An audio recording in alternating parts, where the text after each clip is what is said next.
एक ऐसे अवसर पर मुझे बोलने का मौका मिल रहा है जिसमें सरकार के द्वारा एक गैर सरकारी प्रस्ताव विश्वास मत प्रस्तुत किया गया है और ऐसे समय ऐसी क्यों परिस्थितियां उत्पन्न हुई, इस पे मैं कुछ चर्चा और कुछ बिंदु आपके समक्ष रख रहा हूं।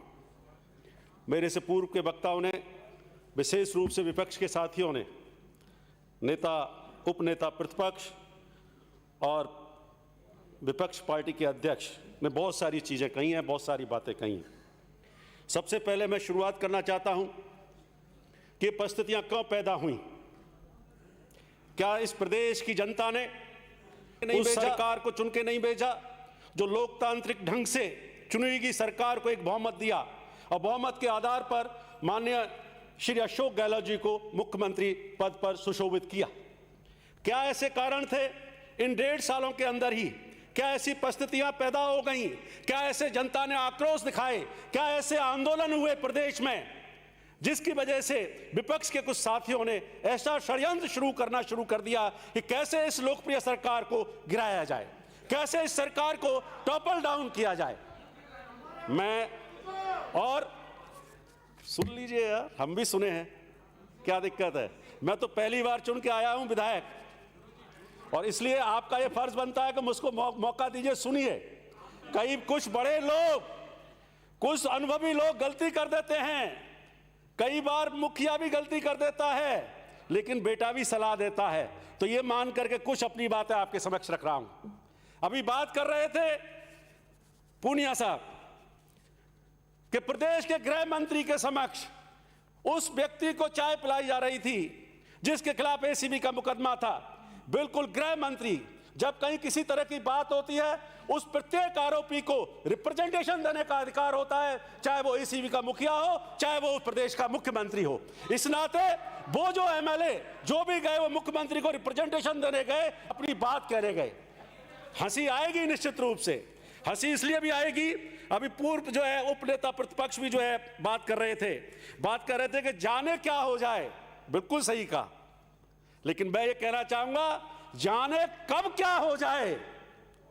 जिस तरह से सीबीआई का, ईडी का और आईटी का इस्तेमाल किया गया और कब किसके पीछे घर पर इनकम टैक्स पहुंच जाए, सीबीआई पहुंच जाए, ईडी पहुंच जाए, ये जो है केंद्र सरकार के शासन में ही हो सकता है। आदमी यहां बहस कर रहा है, मालूम पड़ेगा सुभाष गर्ग के यहां ईडी पहुंच चुकी है।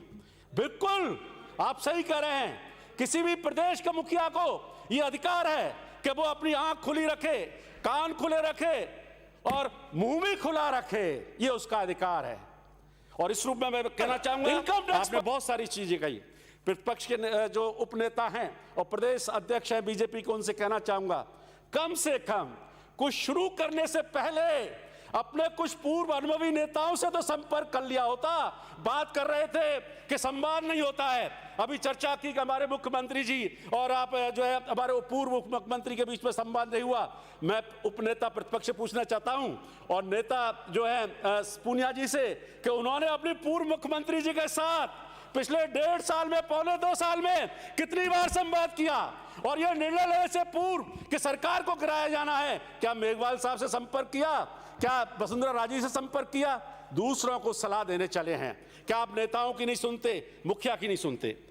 माननीय अध्यक्ष महोदय, एक बड़ा अफसोस होता है, पहली बार चुन के आया विधायक, लगता था कि जनता की आवाज सुन करके, जनता की आवाज को महसूस करके हम सब पूरा सदन काम करता है। लेकिन क्या समय चुना गया, कैसा वक्त चुना गया। पूरा विश्व कोरोना महामारी से लड़ रहा था। हमारे मुख्यमंत्री 100 के करीब जो बीसी के माध्यम से एक न्यू मॉडल ऑफ गवर्नेंस के माध्यम से गवर्नेंस देने की बात कर रहे थे और 2 संकल्प लेकर के कि कोरोना से कोई ना मरे और कोई भूखा ना सोए। इस बात के लिए प्रतिदिन ऐसा कोई दिन नहीं गया जिस दिन हमारी सरकार ने जन कल्याणकारी नीतियों की घोषणा नहीं की हो।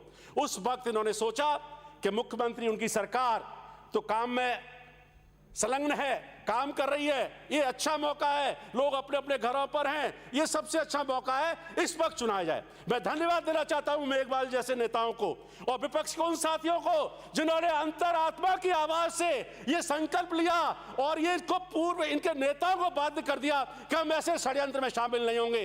अरे वाजपेयी जी को तो सुन लिया होता, उनसे भी जो है कुछ लेसन ले लिए होते। और बल्कि भैरव सिंह शेखावत साहब जैसा नेता, उनके टाइम में माननीय मुख्यमंत्री जी ने खुद अपने उद्बोधन में कहा था पहले, और मीडिया के माध्यम से आपको मालूम था, पढ़ा होगा, क्या कहा था?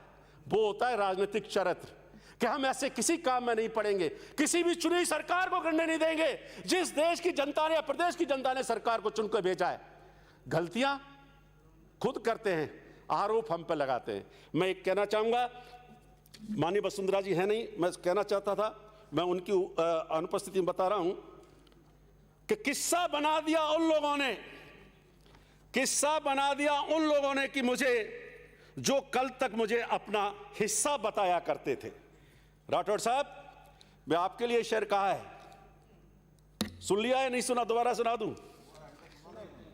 किस्सा बना दिया उन लोगों ने भी मुझे, जो कल तक मुझे अपना हिस्सा बताया करते थे। तो मैं कहना चाहता हूं कि जिस नेता का, जिसने 10 वर्ष या शासन किया आपके नेता ने, उनकी बेकदरी किस तरह से आप लोगों के द्वारा की गई और आरोप हमारे ऊपर लगाते हैं।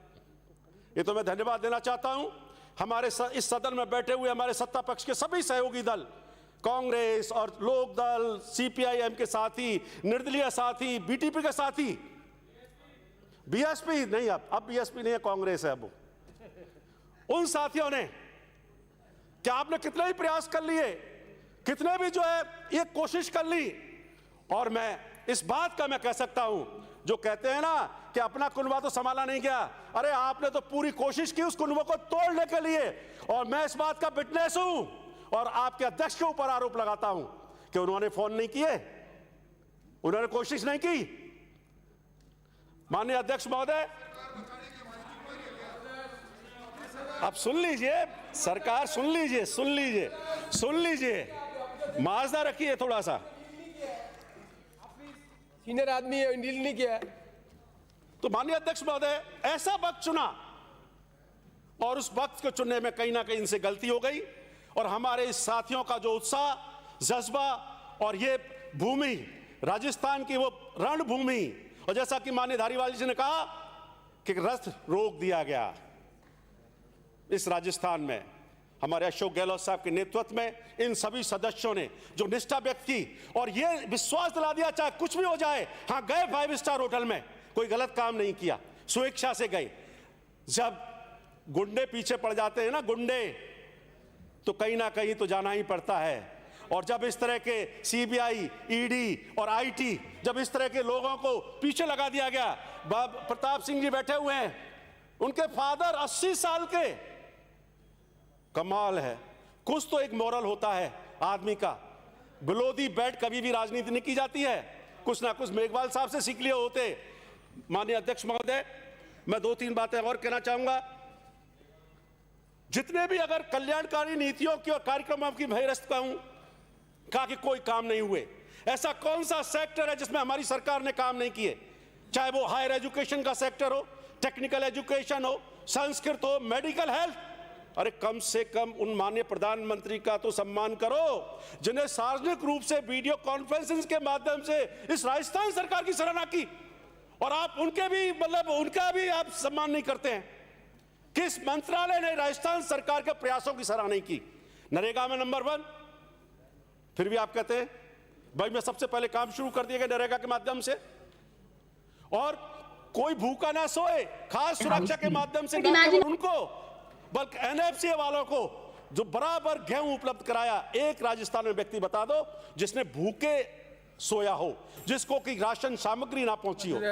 तीसरी बात मैं कहना चाहूंगा, अनुग्रह राशि 3500 रुपए लोगों को जो दिहाड़ी के मजदूर होते हैं या जो बेलदार होते हैं उनको जो उपलब्ध कराया गया। माननीय अध्यक्ष महोदय, बिल्कुल मैं खत्म करने वाला हूं। प्रॉब्लम क्या है?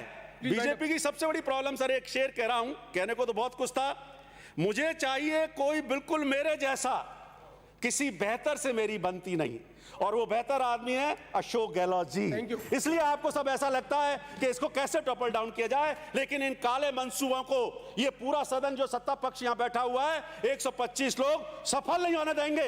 और जो माननीय राठौड़ साहब कहते हैं कि अभी तो क्या है, ये फिर होगा, बिल्कुल हमें मालूम है, आप करोगे, फिर कोशिश करोगे अगले 3 महीने में, 4 महीने में, 5 महीने में, लेकिन हम सफल नहीं होने देंगे, ये हम दावे के साथ कह सकते हैं। धन्यवाद अध्यक्ष जी।